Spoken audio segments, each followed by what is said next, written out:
باہر کے لوگ جانتے ہیں کہ جب تک ایک مسلمان کی نگاہوں کے اندر حیا ہوگی، اس کے دماغ میں حیا ہوگی، یہ اپنے دین کے لیے مضبوط سپاہی بنے گا۔ اس کی حیا کا مادہ ختم کر دو، اس کو بغیرت بنا دو۔ دوسرے میں لفظ میں کہہ رہا ہوں، معذرت کے ساتھ لفظ استعمال کرو، بغیرت بنا دو اس کو۔ اس کی نگاہوں میں گندگی پیدا کرو، اس کے ذہن کے اندر گندگی پیدا کرو، اس کو اتنا گندا کر دو کہ اپنی بہن پر بھی گندی نگاہ ڈالے۔ میرے استاد صاحب اس بات کے گواہ ہیں کہ ہمارے پاس ایسے ایسے کیسز آئے ہیں کہ سگی بہنوں سے زنا کیا ہے لڑکوں نے، سگی بہن کے ساتھ، اپنی سگی ماں کے ساتھ، اپنی پھپھی کے ساتھ، اپنی خالہ کے ساتھ۔ ایک بچے نے بتایا میرے بھائی نے خاندان کی کوئی عورت نہیں چھوڑی، اس نے ہر ایک کے ساتھ زنا کیا اور شرابیں پیتا رہا حتیٰ کہ اسی حالت میں مر گیا۔ آپ کو بعض باتیں سمجھ میں نہیں آئیں گی، یقین اس لیے نہیں آئے گا کہ آپ کے اطراف میں شاید ایسا نہیں ہو رہا۔ ہم جس ماحول میں کام کر رہے ہیں، لوگ پوری دنیا سے ہمیں اپنی فیلنگز بتاتے ہیں، اپنے مسائل بتاتے ہیں۔ اس وقت اتنا خطرناک ماحول چل رہا ہے، کچھ انتہا نہیں۔ اور اس کے لیے، اس حیا اور شرم کو ختم کرنے کے لیے ہمارے درمیان ایسی چیزیں ڈال دی گئی ہیں کہ ایک نوجوان کے چہرے پہ داڑھی ہے، سر پہ امامہ ہے، لیکن یہاں گندگی ہے، کیونکہ وہ لوگوں کے سامنے نہیں، تنہائی کے اندر وہ چیزیں دیکھ رہا ہے، خراب قسم کی ویب سائٹ کی وزٹ کر رہا ہے، وہ لڑکیوں کے ڈانس دیکھ رہا ہے ٹک ٹاک کے اوپر، ان کو مٹکتے ہوئے دیکھ رہا ہے، ان کے جسم کے مختلف حصوں کو دیکھ رہا ہے، اور اپنے ذہن میں گندے تصورات لا کر ان سے لذتیں حاصل کر کے اپنے اوپر خود پر غسل واجب کر رہا ہے۔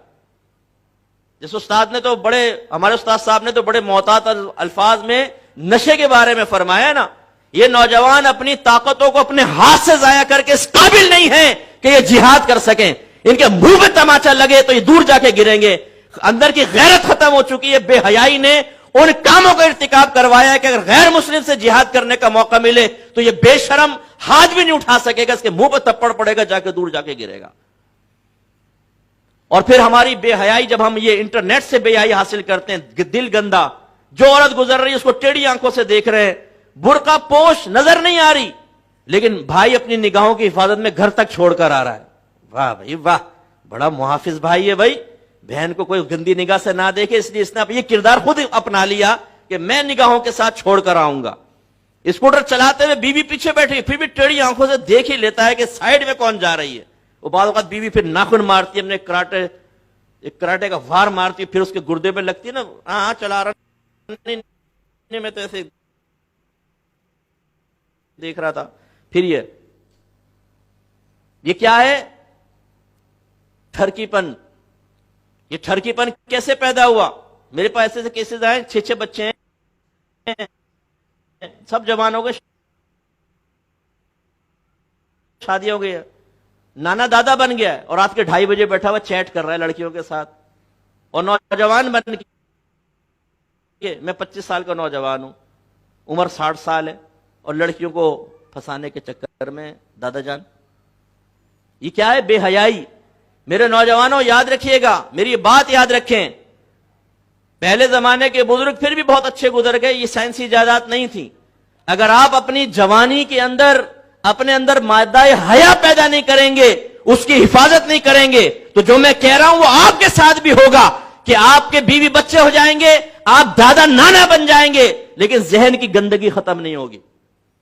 شیطان آپ کو چھوڑے گا نہیں، وہ آپ کے خاندان میں رکھ کر آپ کے ساتھ گندگی کروائے گا۔ ذہن گندا، خیالات گندے، گفتگو گندی۔ اسی لیے پھر ہماری گیدرنگ دیکھیں، ہمارے نوجوان ایسے شخص کے پاس بیٹھنا پسند نہیں کرتے جو نمازی ہے، داڑھی والا ہے، پرہیزگار ہے، وہ ہر بات پہ سبحان اللہ، ماشاءاللہ، الحمدللہ، انشاءاللہ کہے، وہ غیبت نہ کرے، چغلی نہ، ایسے سے گزارا نہیں ہوتا۔ ماں بہن کی گالیاں دینے والے، جس کو پورے محلے کی عورتوں کی جان پہچان ہو، کس کی بھابھی کس وقت نکلتی ہے، کس کی بہن کب کالج سے باہر جاتی ہے، ایسے لوگ ہماری گیدرنگ کے اندر ہوتے ہیں۔ پھر بیٹھتے ہیں، ان سے گندی باتیں، فحش قسم کی باتیں ہوتی ہیں، اور ہم اپنا وقت برباد کر کے اپنے گھر پہنچتے ہیں۔ کیوں یہ ہمارے اندر گندگی پیدا ہوئی؟ کیوں ہم اس طرح کے آوارگرد لڑکوں سے دوستی کر کے حفظ نفس کے لیے اپنی زندگی کے قیمتی کئی گھنٹے روزانہ برباد کر رہے ہیں فٹ پاتھوں پہ بیٹھ کر؟ اس لیے کہ ہمارے اندر سے مادہ حیا نکال دیا گیا۔ بہت سے ہمیں ایسے لوگ ملے جو دوسری کی بیویوں پہ نگاہ رکھے ہوئے ہیں، اور وہ چاہتے ہیں کہ یہ اپنے شوہر سے طلاق لے لے اور اس قدردان کے پاس آ جائے۔ قدردان کیسا؟ وہ دوستی کر لیں گے، پھر کہیں گے تمہارا شوہر تمہاری قدر نہیں کر رہا، تم جیسی لڑکی کی تو بڑی قدر کرنی چاہیے تھی.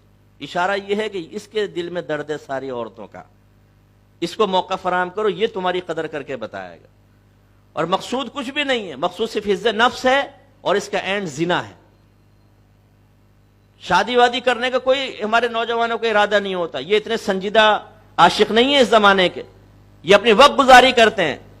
تو لہذا آپ کے ساتھ بھی اگر مادہ حیا کو نہیں پروان چڑھایا تو یہ کام ہوگا. بعض کو ایجوکیشن کے اندر پڑھتے ہیں, جو ان کے حال ہے نوجوانوں کے, پوچھئے ذرا ان سے کتنی بدنگاہیاں ہوتی ہیں, کتنا وہ لڑکیوں سے ان کو دیکھ دیکھ کے کس طریقے سے اپنی آخرت کو برباد کر رہے ہیں, اور کیا معاملات ہو رہے ہیں. یہ سب کیا ہے؟ مادہ حیا کی کمی کی وجہ سے یہ خرابیاں ہمارے اندر آ رہی ہیں. بعض مائیں ہمیں کہتی ہیں کہ مفتی صاحب میرا بیٹا تو بڑا نیک ہے, کبھی میں نے برائی نہیں دیکھی اپنے بیٹے میں. جی ماں والدہ آپ بالکل ٹھیک کہہ رہی ہوں گی, کبھی آپ نے برائی نہیں دیکھی کیونکہ آپ کے بیٹا ماں کے سامنے کبھی برائی نہیں کرتا ہے نا. لیکن جب یہ بے تکلف دوستوں کے درمیان ہوتا ہے اور رات کے 2:30 بجے موبائل لے کے گلی کے کھمبے سے ٹیک لگا کے لڑکی سے چیٹ کر رہا ہوتا ہے, پیکیجز کروا کے, یا انٹرنیٹ پہ بیٹھا ہوتا ہے, تب اپنے بیٹے کے نیک پن دیکھا کریں, اس کا پپو پن تب نظر آئے گا. تو کتنے نوجوان ایسے ہیں جو ظاہر کے اندر اچھے ہیں, لوگ ان کی تعریف کرتے ہیں, لیکن ان کا باطن خراب ہو چکا ہے. یاد رکھیں, مادہ حیا جب تک صحیح انداز سے ہمارے اندر پیدا نہیں ہوگا, جس کی علامت یہ ہے کہ آپ خلوت میں ہوں چاہے جلوت میں, بے تکلف دوستوں کے درمیان ہوں چاہے اپنے گھر والوں کے, چاہے تنہائی میں ہوں چاہے آپ کے ساتھ کوئی ہو چاہے کوئی نہ ہو, ہر صورت میں آپ کو ایک یقین حاصل ہے کہ میرا رب مجھے دیکھ رہا ہے, اور مجھے اپنے رب کے دیکھنے کے یقین کے ساتھ اپنے آپ کو پھر ویسے رکھنا ہے کہ میرا اللہ تبارک و تعالیٰ جب مجھے دیکھ رہا ہے تو میں اس کے سامنے بے حیائی کا ارتکاب نہ کروں. تو ایک علم کی کمی, دوسری حیا کی کمی, اس کی وجہ سے ہمارے یہاں بگاڑ.